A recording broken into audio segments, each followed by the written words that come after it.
আচ্ছা, আজকের যে ভিডিওটা তৈরি করা হচ্ছে এটা যারা উচ্চ মাধ্যমিক পরীক্ষা দেবে, হ্যাঁ, তাদের উদ্দেশ্যে এটা তৈরি করা হচ্ছে। তা উচ্চ মাধ্যমিক পরীক্ষায় একটা অজানা সল্ট তোমাকে দেওয়া হবে। তাহলে সেই সল্টটার মধ্যে কি অ্যাসিড র্যাডিক্যাল আর কি বেসিক র্যাডিক্যাল আছে, তাহলে তুমি কীভাবে সহজে শনাক্ত করবে সেই নিয়ে আমরা আলোচনা করব। আর এই প্রসঙ্গে বলে রাখি, তোমাদের স্কুলে যেভাবে প্র্যাকটিক্যাল তোমরা করেছো, তাহলে সেই ধারাবাহিকতা কিন্তু সেইটা তোমরা মেনে চলবে। কিন্তু এখানে আমি যেটা দেখাবো, শর্টকাট পদ্ধতিতে অল্প সময়ের মধ্যে তুমি কিভাবে অম্লমূলক এবং ক্ষারীয়মূলকটাকে তুমি শনাক্ত করবে। দেখো, উচ্চ মাধ্যমিক যে সিলেবাস আছে, প্র্যাকটিক্যালের সিলেবাস আছে, সেখানে অম্লমূলকের মধ্যে তোমাদের করতে হবে carbonate, sulphate, sulphide, nitrite, nitrate, chloride, bromide, iodide, oxalate, acetate আর ফসফেট আয়ন করতে হবে। এগুলো আছে তোমাদের সিলেবাসে। তা এই জিনিসগুলোকে তুমি কীভাবে সহজে কমপ্লিট করবে না, তার জন্য আমরা এবার পরীক্ষাগুলো তোমাদের দেখাবো। তাহলে তোমাদের দেখো, পরীক্ষাতে একটা নির্দিষ্ট পরিমাণ নমুনা দেওয়া হবে, পরে চাইলেও কিন্তু আর নমুনা তোমরা পাবে না। অতএব এটাকে সঠিকভাবে তোমাদের ইউজ করতে হবে। তাহলে প্রথম কি করবে, এই যে প্রদত্ত যে নমুনাটা দেওয়া রয়েছে এর মোটামুটি অর্ধেক পরিমাণ নিয়ে এর মধ্যে একটা বিকারের মধ্যে নেবে। তাহলে বিকারের মধ্যে অর্ধেক পরিমাণ নমুনা নিয়ে এর মধ্যে 50 থেকে 60 মিলিলিটার ডিস্টিল ওয়াটার মিশিয়ে কাঁইদণ্ড দিয়ে ভালো করে নাড়িয়ে তোমরা দ্রবণ তৈরি করে নেবে। দেখো কীভাবে দ্রবণটা তৈরি করছি। দেখো, মোটামুটি 50 থেকে 60 মিলিলিটার মতো দেখো এরকম ডিস্টিল ওয়াটার নেবে বিকারের মধ্যে নিয়ে এই যে লবণটা দিয়েছে প্রদত্ত নমুনা, এর মোটামুটি অর্ধেক পরিমাণ তুমি জলের মধ্যে দিয়ে একটা দ্রবণ তৈরি করে নেবে।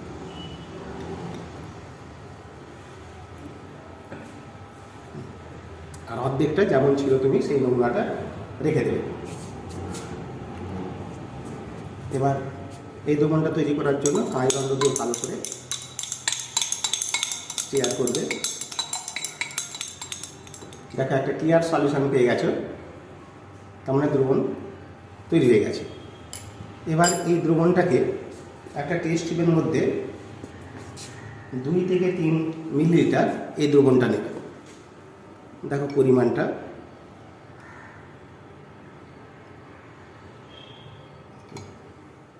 তা দেখো যে নমুনার দ্রবণটা আমরা 50 থেকে 60 মিলিলিটার তৈরি করে নিয়েছিলাম।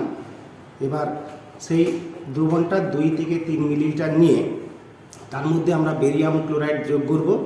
যদি দেখি সাদা বর্ণের অধক্ষেপ উৎপন্ন হচ্ছে, তাহলে বুঝবে লবণটার মধ্যে অম্লমূলক হিসেবে কার্বনেট, সালফেট বা সালফাইড আছে।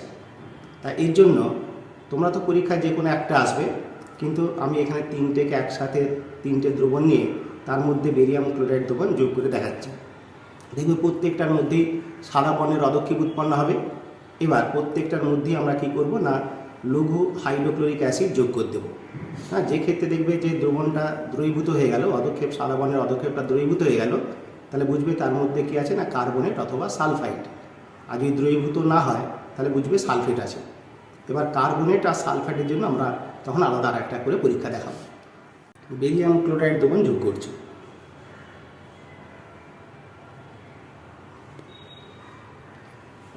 সাদা অধক্ষেপ এসছে।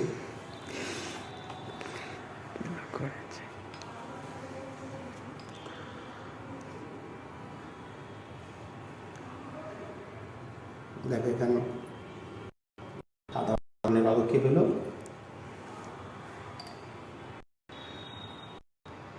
এইখানে দেখো সাদা বর্ণের অধক্ষেপ। বেরিয়াম ক্লোরাইড দ্রবণ যোগ করার পর এবার এর মধ্যে প্রত্যেকটার মধ্যে আমি লঘু হাইড্রোক্লোরিক অ্যাসিড যোগ করব। কি পরিবর্তন হচ্ছে,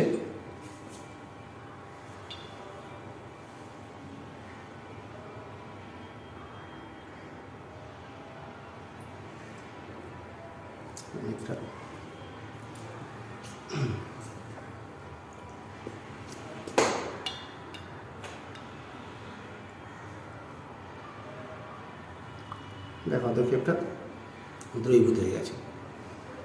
এটা দ্রবীভূত হয়ে গেছে। একটু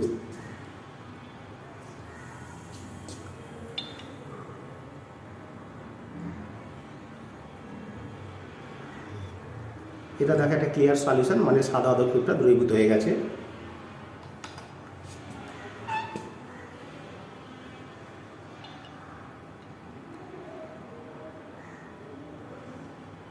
এই ক্ষেত্রে দেখো সাদা বর্ণের অদক্ষেপটা দ্রবীভূত হলো না।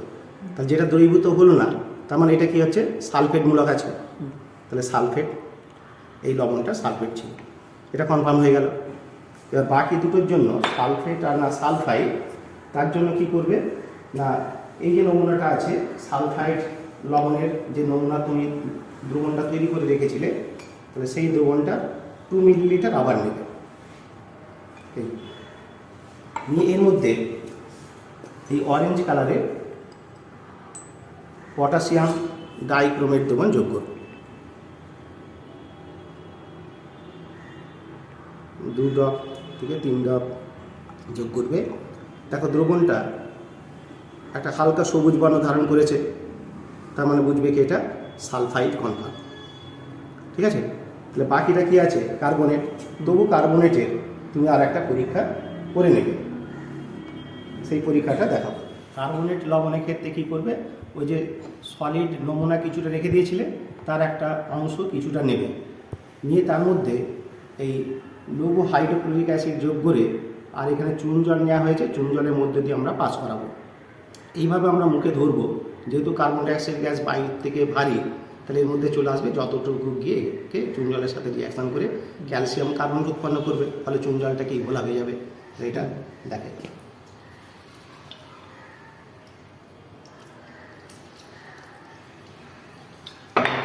গঞ্জিন কার্বন ডাইঅক্সাইড গ্যাস বেরোবে।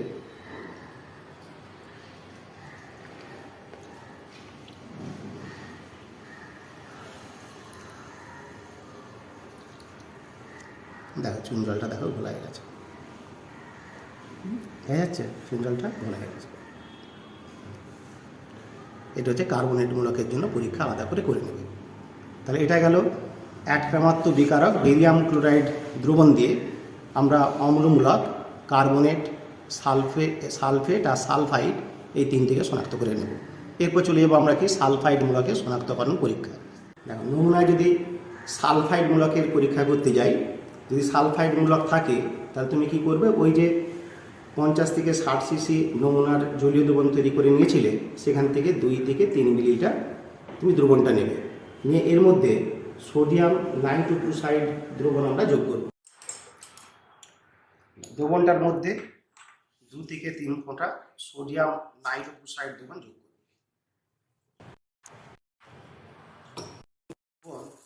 বেগুনি বর্ণ ধারণ করেছে, তার মানে কনফার্ম হবে কি না সালফাইড মূলক নমুনাটার মধ্যে আছে। 3 নম্বর পরীক্ষা আমরা দেখাবো। দেখো যে একবারে আমরা ক্লোরাইড, ব্রোমাইড, আয়োডাইড এই তিনটের মধ্যে কোনো একটা যদি অম্লমূলক থাকে, তাহলে আমরা সহজে কী করে বের করবো কি না, ওই যে নমুনার দ্রবণ তৈরি করেছো সেই 2 থেকে 3 মিলিলিটার দ্রবণ নিয়ে তার মধ্যে সিলভার নাইট্রেট দ্রবণ যোগ করব। যদি দেখা যায় একটা সাদা বর্ণের অদক্ষেপ উৎপন্ন হলো, যেটা অতিরিক্ত অ্যামোনিয়াম হাইড্রোক্সাইডে দ্রাব্য হবে, তাহলে বুঝবে কি সেটা ক্লোরাইড মূলক বর্তমান। আর যদি দেখো যে হালকা হলুদ বর্ণের অদক্ষেপ উৎপন্ন হলো, যেটা অ্যামোনিয়াম হাইড্রোক্সাইড যোগ করলে সেটা কি আসছে না স্বল্প দ্রাব্য, সামান্য দ্রবীভূত হচ্ছে, পুরোটা দ্রবীভূত হচ্ছে না, তার মানে বুঝবে সেটা ব্রোমাইড। আর যদি দেখো যে একটা হলুদ বর্ণের অদক্ষেপ এলো, কিন্তু অতিরিক্ত অ্যামোনিয়াম হাইড্রোক্সাইড দেওয়ার পরেও ওইটা পদক্ষেপটা দ্রবীভূত হলো না, তাহলে বুঝবে কি সেটা আয়োডাইড। দেখো এখানে আমি ক্লোরাইড, ব্রোমাইড, আয়োডাইড তিনটে লবণের জলীয় দ্রবণ নিয়েছি। তোমার পরীক্ষা তো একটা আসবে, তার মানে তুমি এই দ্রবণটা একটাই নেবে। আমি তিনটে পরীক্ষার জন্য দেখো তিনটেটি সিলভার নাইট্রেট দ্রবণ যোগ করবো। কীরকম পদক্ষেপগুলো আসছে দেখে নাও।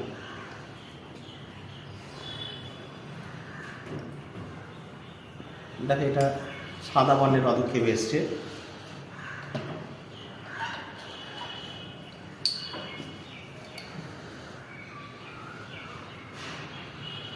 দেখো হালকা একটা ইউলিস কারার একটা পদক্ষেপ এসছে।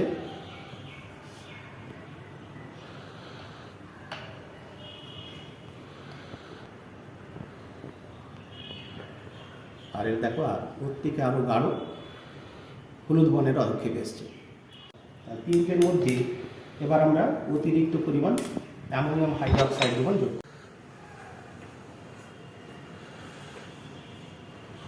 দেখো পদক্ষেপটা দ্রবীভূত হয়ে যাচ্ছে আস্তে আস্তে। তার মানে এই নমুনাটা কি ছিল? ক্লোরাইড, এটা ক্লোরাইড মূলক ছিল।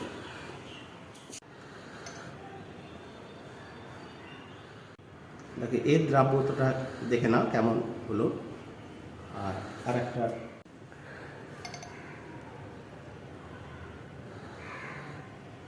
দেখো কোনো রকম দ্রবীভূত হয়নি। তার মানে এটা হবে কি আয়োডাইড লবণ, আর এটা হবে কি ব্রোমাইড। তা এইটা সহজে দেখো, এটা তুমি সহজে বুঝতে পারবে না, ওই জন্য এর বিকল্প আর একটা তোমরা পরীক্ষা করে নাও, হ্যাঁ, যেটা আমরা ক্লোরিন ওয়াটার টেস্ট বলি। এই পরীক্ষাটা সঙ্গে একবার করে নেবে। তাহলে এর জন্য কি পরীক্ষা করবে না, ক্লোরাইড আর ব্রোমাইড যদি এর মধ্যে কোনো একটা তুমি দেখলে, তাহলে পদক্ষেপটা বর্ণ দেখে খুব সহজে তুমি শনাক্ত করতে নাও পারো। ওই জন্য এর জন্য ক্লোরিন ওয়াটার টেস্ট করবে। তাহলে কি করবে না, একটা টেস্ট টিউবে 2 মিলিলিটার আবার ওই দ্রবণটা নেবে, যে নমুনার দ্রবণটা নেবে। ওর মধ্যে একটু লঘু হাইড্রোক্লোরিক অ্যাসিড যোগ করে দ্রবণটাকে আম্লিক করার পর এর মধ্যে 1 থেকে 2 ml কার্বন টেট্রাক্লোরাইড বা কার্বন ডাইসালফাইড যোগ করবে। করে এর মধ্যে ক্লোরিন ওয়াটার 2 থেকে 3 ফোঁটা যোগ করে দ্রবণটাকে ভালোভাবে ঝাঁকাবে। যদি দেখো যে কার্বন টেট্রাক্লোরাইড বা কার্বন ডাইসালফাইড যেটা যোগ করবে, সেই স্তরটা যদি দেখো যে অরেঞ্জ কালার চলে এসছে, তাহলে বুঝবে কি ব্রোমাইড আছে। আর যদি দেখো যে বেগুনি বর্ণ ধারণ করেছে, তাহলে বুঝবে কি সেটা আয়োডাইড নিশ্চিত রূপে রয়েছে। পরীক্ষার জন্য দুটো দ্রবণ পাশাপাশি নিয়েছি, একটা আয়োডাইড, একটা ব্রোমাইডের দ্রবণ নিয়েছি। নিয়ে এর মধ্যে প্রথমে দুটোর মধ্যে দেখো আমি লঘু হাইড্রোক্লোরিক অ্যাসিড যোগ করছি।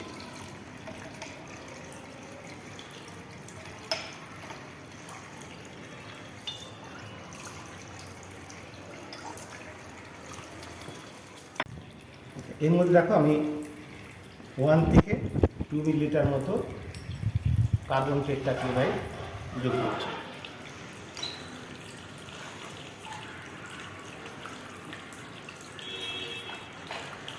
এর মধ্যে যোগ করব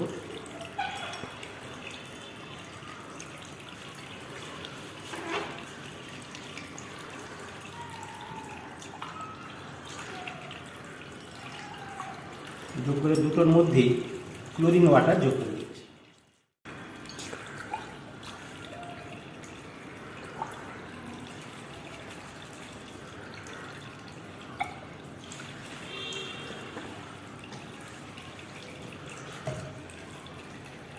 ভালো করে দুটো দ্রবণকে ঝাঁকাবে।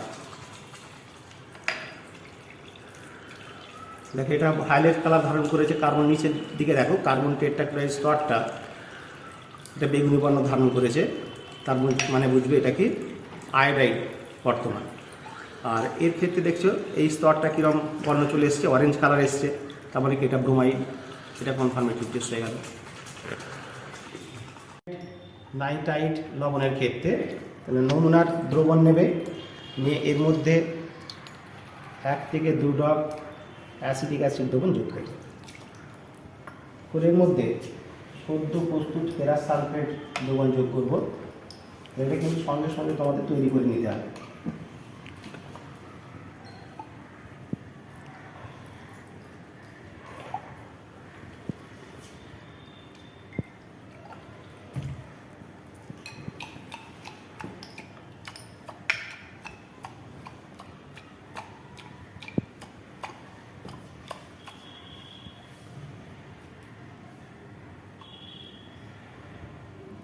পুরো দ্রবণটা দেখো কালো বর্ণ ধারণ করে গেছে, তার মানে এটা বুঝবে কি নাইট্রাইট আয়ন কনফার্ম। এবার নাইট্রেট মূলকের জন্য রিং টেস্ট। নাইট্রেট মূলকের জন্য ওই যে নমুনার দ্রবণ নেবে, নিয়ে এর মধ্যে সামান্য সদ্য প্রস্তুত ফেরাস সালফেট দ্রবণ যোগ করবে।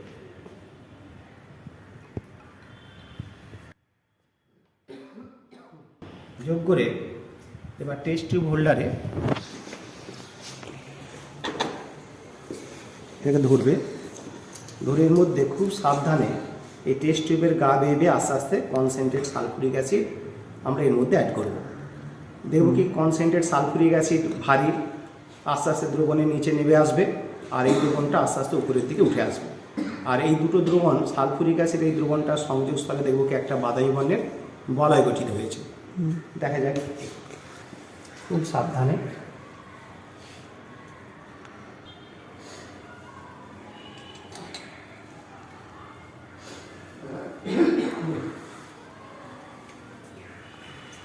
দেখো সালফুরিক অ্যাসিডটা নিচে নেমে এসছে, আর দ্রবণ এই হালকা এখানে একটা ব্রাউন রঙের রিং।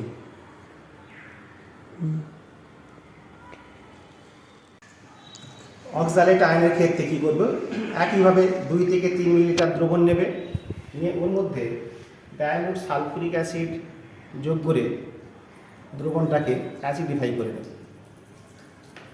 করে নেওয়ার পর টেস্ট টিউব হোল্ডারের মধ্যে এটাকে ধরে নিয়ে এই মিশ্রণটাকে 50 থেকে 60 ডিগ্রি সেন্টিগ্রেড তাপমাত্রায় হিট দেবে।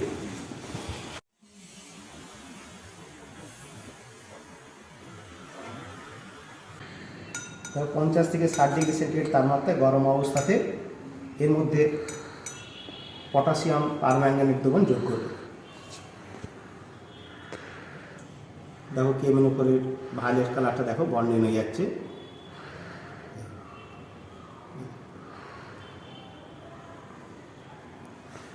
তার মানে বুঝবে কি এটা অক্সালেট আয়ন উপস্থিত।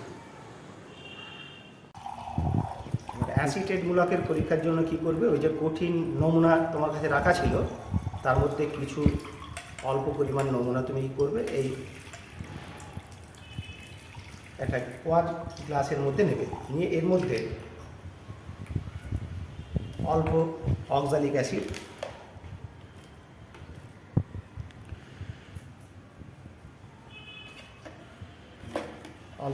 অ্যাসিড যোগ করে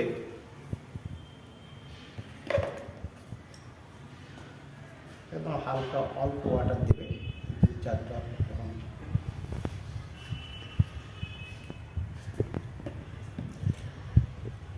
একটা পেস্ট বানিয়ে নেবে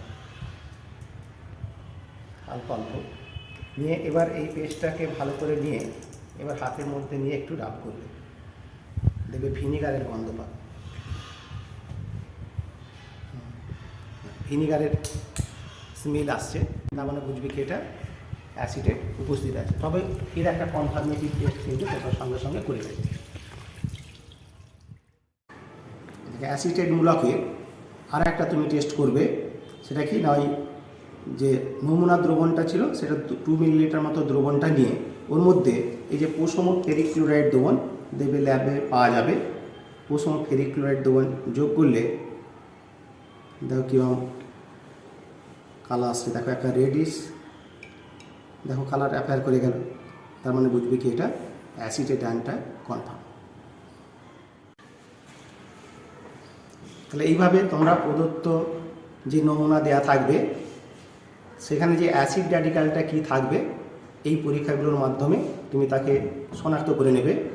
পরবর্তী ভিডিওতে বেসিক র্যাডিক্যাল কী করে বের করবে সেই নিয়ে আমি ডিসকাস করব।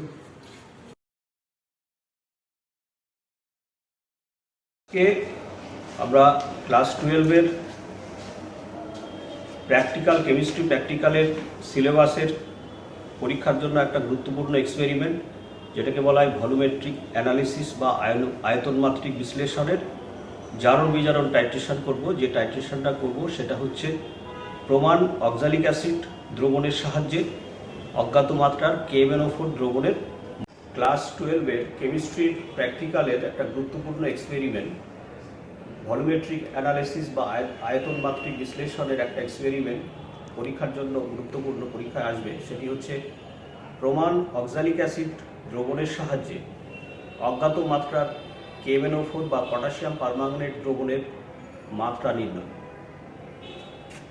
এক্ষেত্রে আমরা প্রথমে পিপেটের সাহায্যে, পরিষ্কার শুষ্ক পিপেটের সাহায্যে প্রমাণ অক্সালিক অ্যাসিড দ্রবণ এখানে আছে, প্রমাণ অক্সালিক অ্যাসিডের মাত্রা এখানে দেওয়া আছে 1.05 N/10 এখান থেকে 25 ml আমরা পিপেটের সাহায্যে তুলব।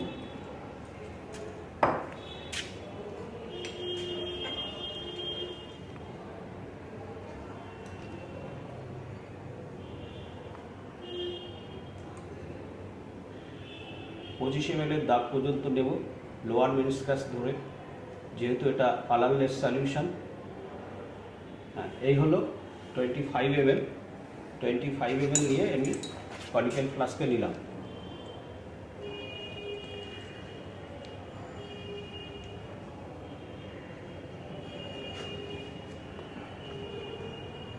এক্ষেত্রে টাইট্রেশনটা অ্যাসিড মাধ্যমে 2 নর্মাল সালফুরিক অ্যাসিডের মাধ্যমে হয়, অ্যাসিড মাধ্যমে হয়। তোমরা নিশ্চয়ই জানো যে অ্যাসিড মাধ্যমে KMnO4 অক্সালিক অ্যাসিডকে জারিত করে বা অক্সিডাইজ করে কার্বন ডাইঅক্সাইডে পরিণত করবে এবং নিজে ম্যাঙ্গানাস সালফেটে পরিণত হবে।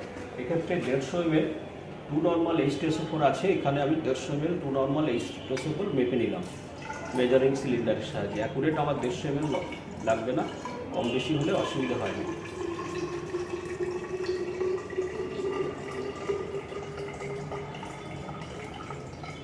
এই হলো 150 ml 2 নর্মাল H2SO4। আমি 25 ml অক্সালিক অ্যাসিডের মধ্যে দিয়ে দিলাম। এবার টাইট্রেশনটা 60 থেকে 80 ডিগ্রি সেন্টিগ্রেড তাপমাত্রায় হবে এবং সেই জন্য এটাকে আমাকে বার্নারে উত্তপ্ত করতে হবে। এখানে আমার স্পিড ল্যাম্প রেডি আছে, স্পিড ল্যাম্পে এটাকে গরম করব। গ্যাসে করলে ভালো হয়, গ্যাসে ডিস্টার্ব আছে, সেই জন্য আমরা স্পিড ল্যাম্প করছি এখন। টেম্পারেচার খেয়াল রাখবে, টেম্পারেচার 60 থেকে 80 ডিগ্রি সেন্টিগ্রেডের মধ্যে রাখতে হবে, কারণ এই রিয়াকশান বা বিক্রিয়াটা এই টেম্পারেচারে হয়। উষ্ণতা যদি 80-র বেশি করা হয় তাহলে কিন্তু সমস্যা হবে। কী সমস্যা হবে? অক্সালিক অ্যাসিডটা ভেঙে গিয়ে কার্বন ডাইঅক্সাইডে পরিণত হতে পারে। সেই জন্য আমরা কী করে বুঝবো যে 60 থেকে 80 ডিগ্রি সেন্টিগ্রেড হয়েছে? আমি হাতে ধরেছি, নিশ্চয়ই হাতে খুব গরম হয়ে গেলে হাতে ধরতে পারবো না। যখনই দেখবো যে নিচে জলের নিচ থেকে কয়েকটা বাবুল উপরে উঠছে, তখনই বুঝতে পারবো যে আমার 60 থেকে 80 ডিগ্রি সেন্টিগ্রেড হয়ে গেছে। যদি টাইট্রেশন করতে করতে ঠান্ডা হয়ে যায় তাহলে আবার কিন্তু একটু গরম করে নিতে হবে।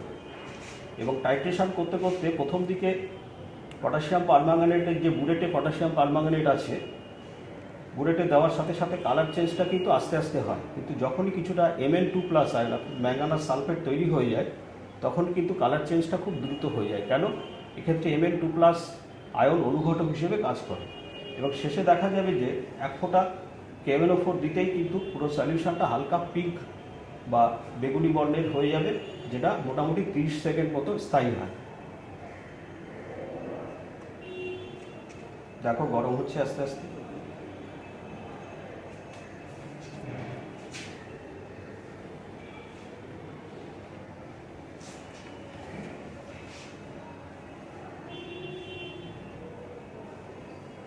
হাত দিলে বোঝা যাবে গরম হচ্ছে।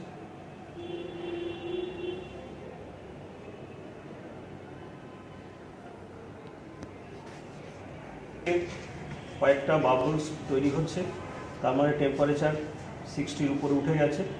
এবার এই গরম অবস্থায় আমি টাইট্রেশন করব। টাইট্রেশন বুলেট রেডি আছে, বুলেটে আমার 0-তে সেট করা আছে পটাশিয়াম পারম্যাঙ্গানেট। এবার ফোটা ফোটা পটাশিয়াম পারম্যাঙ্গানেট ঢালবো আর এটাকে নাড়াবো।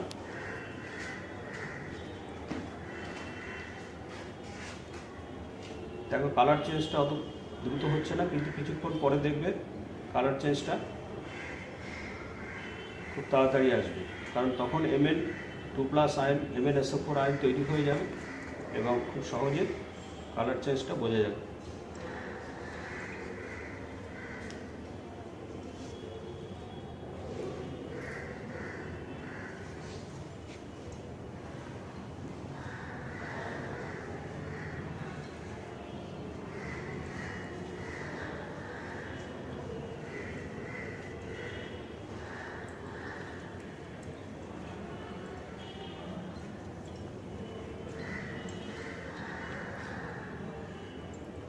মোটামুটি 20-র উপরে আসার কথা, দেখা যাক কততে আসে।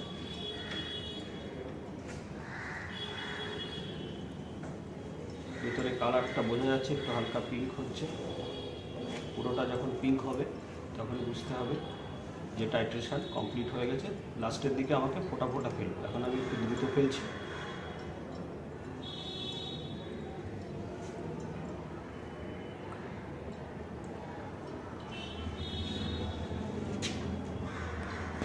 লাস্টে কালার চেঞ্জটা এসে যাচ্ছে।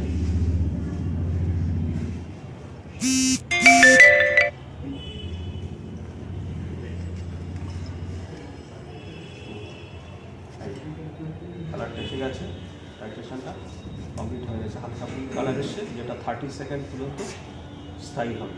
ঠিক আছে, কিছুক্ষণ থাকবে না, ঠান্ডা হয়ে গেলে এটা আবার বর্ণহীন হয়ে যাবে। এরকম টাইট্রেশন আমি এরপরে দেখে নেবো রিডিং কত এসছে। মোটামুটি 22-এর কাছাকাছি এসেছে, 22।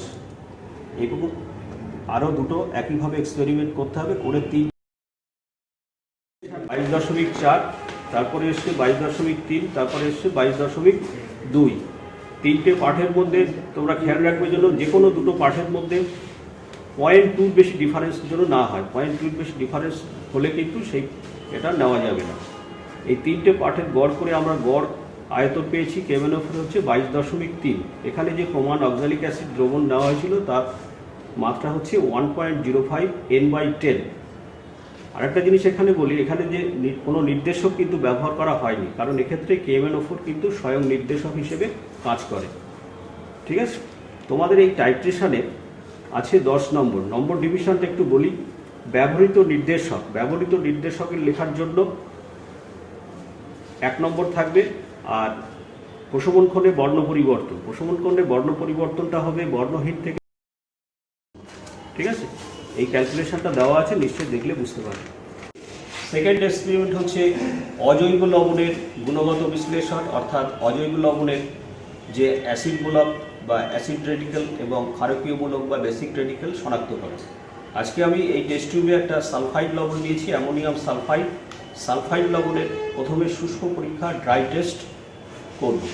খুব সহজ, আমরা জানি সালফাইড লবণে যদি কোনো লৌহ অ্যাসিড দিয়ে হিট করা হয় তাহলে অত্যন্ত পচা ডিমের দুর্গন্ধযুক্ত H2S হাইড্রোজেন সালফাইড গ্যাস পাওয়া যায়। সেই এক্সপেরিমেন্টটা করবো। আমি নিয়েছি একটা অ্যামোনিয়াম সালফাইড লবণ, এতে আমি একটু অ্যাসিড দিই, লৌহ হাইড্রোক্লোরিক অ্যাসিড দিয়ে একটুখানি হিট করলেই খুব সহজেই H2S এর গন্ধ আমাদের কাছে খুবই পরিচিত, ফলে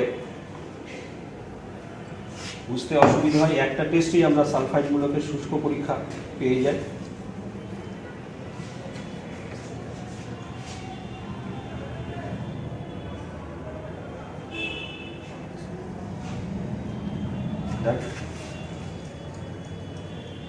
হাইড্রোজেন সালফাইডের গ্যাস পাওয়া যাচ্ছে,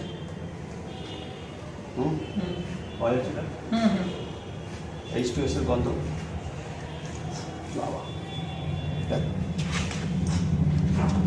ঠিক আছে, এটাই হলো সালফাইড ব্লকের শুষ্ক পরীক্ষা। সালফাইড ব্লকের সিক্ত পরীক্ষা। তোমরা পরীক্ষায় শুষ্ক পরীক্ষা লিখবে, তার সিক্ত পরীক্ষা বা নিশ্চয়ক পরীক্ষা করবে। অ্যাসিড ব্লকের একইভাবে ক্ষারকীয় ব্লকের শুষ্ক পরীক্ষা এবং সিক্ত পরীক্ষা করবে। তাহলে এখন করবো হচ্ছে সালফাইড ব্লকের সিক্ত পরীক্ষা। সিক্ত পরীক্ষা করার জন্য লবণটার আমি দ্রবণ তৈরি করে নিয়েছি। এর মধ্যে এই দ্রবণ থেকে টেস্ট টিউবে অল্প পরিমাণ আমি দ্রবণ নেব, নিয়ে এই দ্রবণের মধ্যে আমরা কী দেবো, সোডিয়াম নাইট্রোফোসাইড দ্রবণ দেবো। এখানে সোডিয়াম নাইট্রোফোসাইড দ্রবণ তৈরি করা। ক্ষারকীয় মূলক, আমার সালফাইড মূলক আমি পেয়ে গেছি। শুষ্ক পরীক্ষায় আমি সালফাইড মূলকের ধারণা পেয়েছি, আর সিক্ত পরীক্ষা অর্থাৎ সোডিয়াম নাইট্রোফোসাইড দিয়ে কনফার্ম বা নিশ্চয়ক পরীক্ষার সাহায্যে নিশ্চিত হয়েছি যে সালফাইড মূলক। এইবার অ্যামোনিয়াম মূলকের সিক্ত পরীক্ষা করবো। এখানে অ্যামোনিয়াম মূলকের বা অ্যামোনিয়াম লবণের একটা জলীয় দ্রবণ পাতিত জলে তৈরি করা আছে। এই অ্যামোনিয়াম লবণের জলীয় দ্রবণে যদি নেসলার বিকারক দেওয়া হয় তাহলে বাদামি বর্ণের একটা পদক্ষেপ পাওয়া যায়।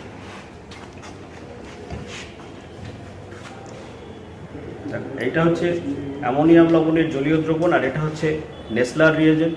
তোমরা নিশ্চয়ই জানো অ্যামোনিয়াম লবণের জলীয় দ্রবণের নেসলার রিয়েজেন্ট দিলে এই বাদামি বর্ণের বা ব্রাউন কালারের একটা প্রেসিপিটেট পদক্ষেপ তৈরি হয়। ঠিক আছে, আমরা বিশ্লেষণ করব। সেই লবণটা হচ্ছে ক্লোরাইড, তার অ্যাসিড মূলক হচ্ছে ক্লোরাইড, আর ক্ষারকীয় মূলক হচ্ছে Fe3+ অর্থাৎ ফেরিক আয়ন। প্রথমে ক্লোরাইডের শুষ্ক পরীক্ষা করব। শুষ্ক পরীক্ষার জন্য একটা শুষ্ক টেস্ট টিউবে আমি ক্লোরাইড লবণ দিয়ে তাতে গাঢ় H2SO4 দিয়ে হিট করব। হিট করলে কিন্তু সবুজাভ হলুদ ক্লোরিনের একটা গন্ধ পাওয়া যাবে। যদি ম্যাঙ্গানিজ ডাইঅক্সাইড দিয়ে হিট করা হয় তাহলে সবুজাভ হলুদ বর্ণের ক্লোরিন পাওয়া যাবে। দেখা যায় আর না চালু করতে হবে। এই শুষ্ক টেস্ট টিউবের মধ্যে আমি গাঢ় H2SO4 একটু নিলাম আর এর মধ্যে একটু ম্যাঙ্গানিজ ডাইঅক্সাইড পাউডার দেবো। দিয়ে হিট করলে সবুজাভ হলুদ বর্ণের ক্লোরিন গ্যাস পাওয়া যাবে।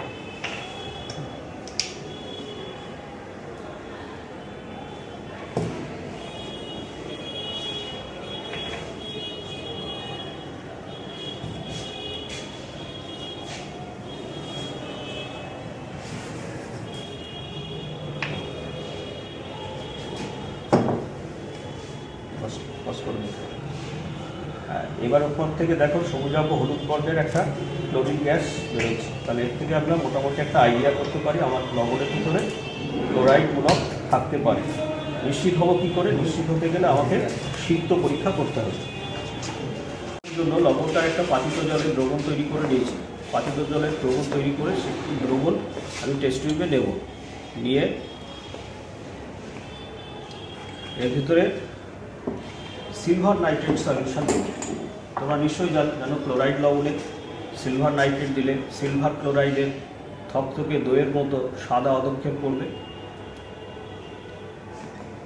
এই সাদা অদক্ষেপ পড়েছে, যে অদক্ষেপটা নাইট্রিক অ্যাসিডে অদ্রাব্য। কিন্তু এর ভিতরে যদি আমি অ্যামোনিয়াম হাইড্রক্সাইড দিই তাহলে অ্যামোনিয়াম হাইড্রক্সাইড দিলে কিন্তু অদক্ষেপটা দ্রবীভূত হয়ে যাবে। এই কালারটা লবণের কালার, কিন্তু সাদা অদক্ষেপটা কিন্তু একদম পুরোটাই দ্রবীভূত হয়ে গেল অ্যামোনিয়াম হাইড্রক্সাইড দিয়ে। তাহলে এর দ্বারা নিশ্চিত রূপে বোঝা গেল যে আমার ক্ষারকীয় মূলকের সিক্ত পরীক্ষা। এক্ষেত্রে ক্ষারকীয় মূলক রয়েছে Fe3+, আয়রন 3+। আয়রন 3+-এর পাতিত জলের দ্রবণ নিয়ে দ্রবণটা একটা টেস্ট টিউবে নেওয়া হলো। টেস্ট টিউবে নিয়ে তার মধ্যে আমি দেবো হচ্ছে পটাশিয়াম ফেরোসায়ানাইড। আয়নের আরেকটা পরীক্ষা আছে, সেটা হচ্ছে পাতিত জলের দ্রবণে যদি অ্যামোনিয়াম থায়োসায়ানেট দেওয়া হয় তাহলে রক্তের মতো লাল বর্ণের একটা দ্রবণ তৈরি হয়। সেই পরীক্ষাটাই করব এখন।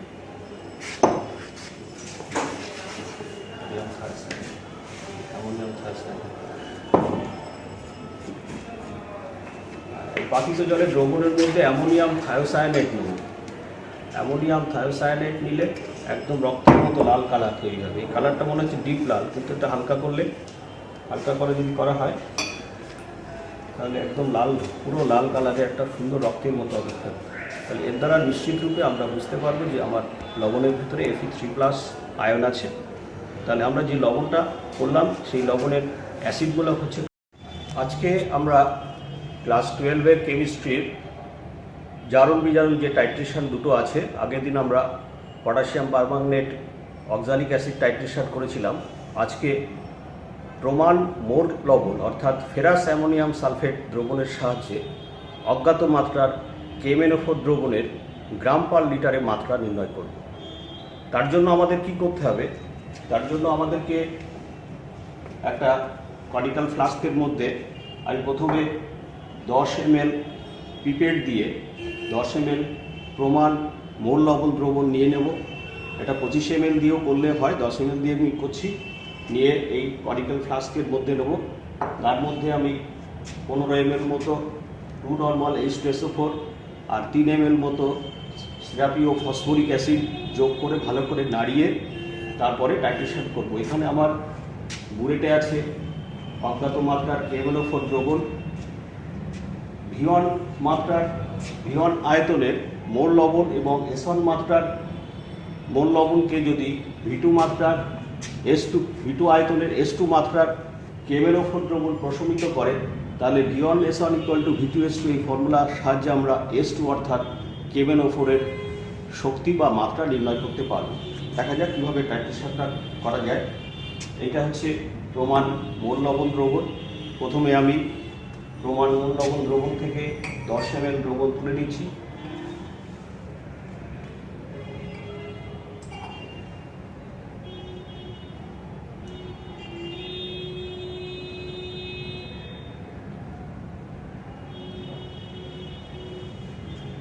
এই হলো 10 ml প্রমাণ মোল লবণ দ্রবণ, এর মধ্যে নিয়ে নিলাম কনিক্যাল ফ্লাস্কের মধ্যে।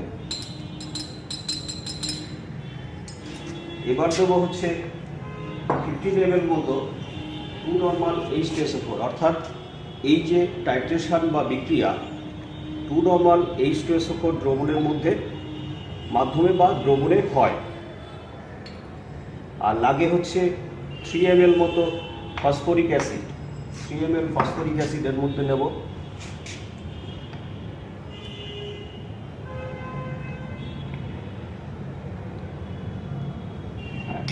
ফসফরিক অ্যাসিড, সালফুরিক অ্যাসিড মাধ্যমে KMnO4 ফেরাস অ্যামোনিয়াম সালফেটের ফেরাস আয়নকে জারিত করে ফেরিক আয়নে পরিণত করে এবং নিজে MnSO4 এ বিজারিত হয়। এক্ষেত্রে কোনো বাইরে থেকে নির্দেশকের দরকার হয় না। দ্রবণে ব্যবহৃত KMnO4 দ্রবণই স্বয়ং নির্দেশক হিসেবে কাজ করে এবং প্রশমনক্ষণে দ্রবণের বর্ণ বর্ণহীন থেকে হালকা গোলাপি বর্ণ ধারণ করে। দেখা যাক টাইট্রেশন করি। আমার বুলেটে 0-তে KMnO4 দ্রবণ সেট করা আছে। এবার টাইট্রেশন আমি শুরু করব। সাধারণ উষ্ণতাতেই টাইট্রেশনটা হয়।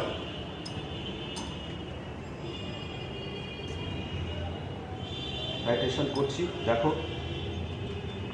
কয়েক ফোঁটা KMnO4 দিলে প্রথমে দ্রবণে হালকা গোলাপি বর্ণ ধারণ করছি। যখনই পুরো দ্রবণটি হালকা গোলাপি বর্ণ ধারণ করবে তখনই কিন্তু টাইট্রেশনটা কমপ্লিট হবে এবং সেটা 1 ফোঁটাতে আনতে হবে। 1 ফোঁটাতে আনলে কিন্তু আমাদের টাইট্রেশনটা ভালো হবে এবং দ্রবণের বর্ণটা হবে হালকা গোলাপি বর্ণ, সেটা 30 সেকেন্ড মতো স্থায়ী হবে।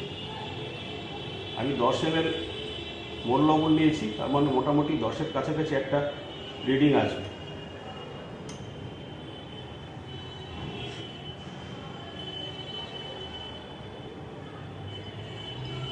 এবার চলে আসছে, দেখো হ্যাঁ, দেখো টাইট্রেশনটা কমপ্লিট হয়ে গেছে, 9-এর কাছাকাছি এসছে। এই হচ্ছে হালকা বেগুনি বর্ণ, যেটা রেখে দিলে 30 সেকেন্ড পরে এটা আবার বর্ণহীন হয়ে যাবে।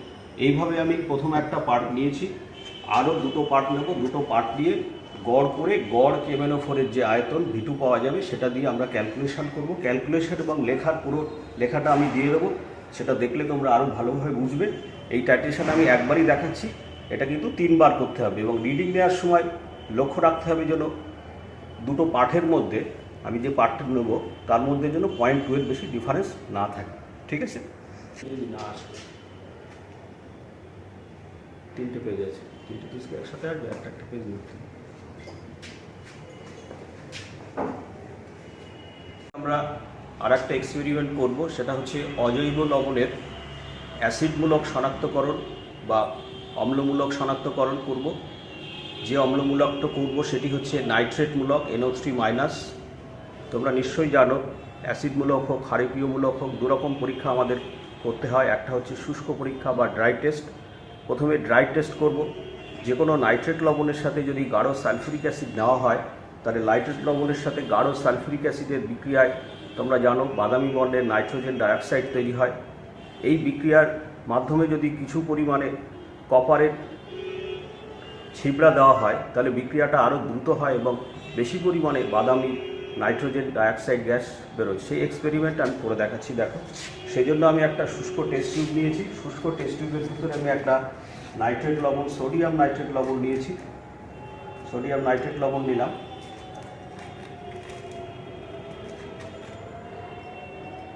সোডিয়াম নাইট্রেট লবণ নিয়ে এর মধ্যে আমি একটুখানি গাঢ় H2SO4 দেবো।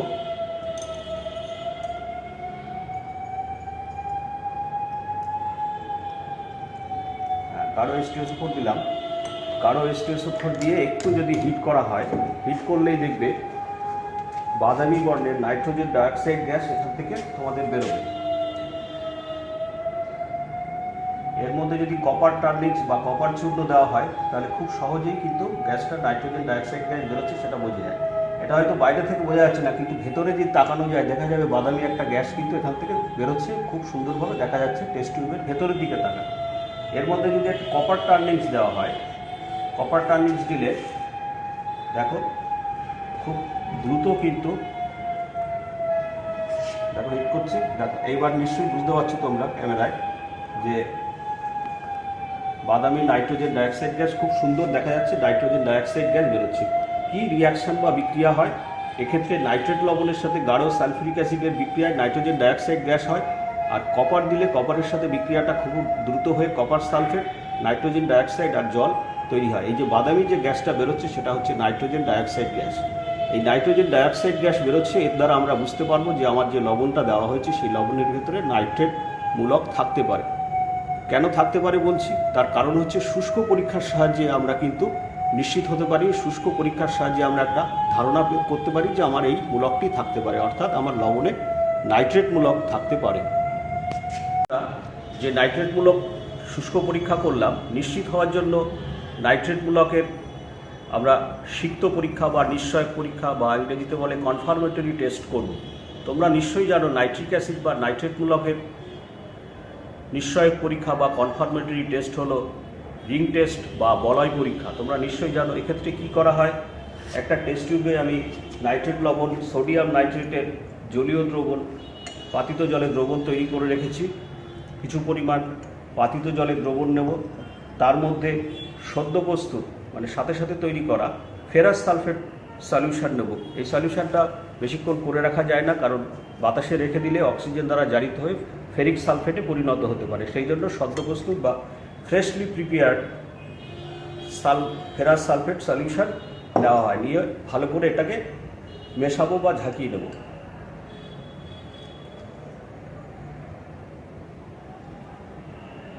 এটা যদি গরম হয় তাহলে কিন্তু ট্যাপে এটাকে ঠান্ডা করতে হবে। গরম যেহেতু হয়নি তাহলে আর ঠান্ডা করার দরকার নেই। এবার এই টেস্ট টিউবটাকে স্ট্যান্ড র্যাকের উপর রেখে একটু কাত করে, এরকমভাবে কাত করে গা দিয়ে খুব আস্তে আস্তে গাঢ় সালফিউরিক অ্যাসিড টেস্ট টিউবের মধ্যে আমি দেব। দিলে দুটো দ্রবণের সংযোগস্থলে অর্থাৎ সালফিউরিক অ্যাসিড আর এই জলীয় দ্রবণের সংযোগস্থলে একটা বাদামি বর্ণের রিং বা বলয় তৈরি হয়, যে বলয়টার নাম হচ্ছে পেন্টাঅ্যাকুয়ো নাইট্রোসোনিয়াম আয়রন 1 সালফেট।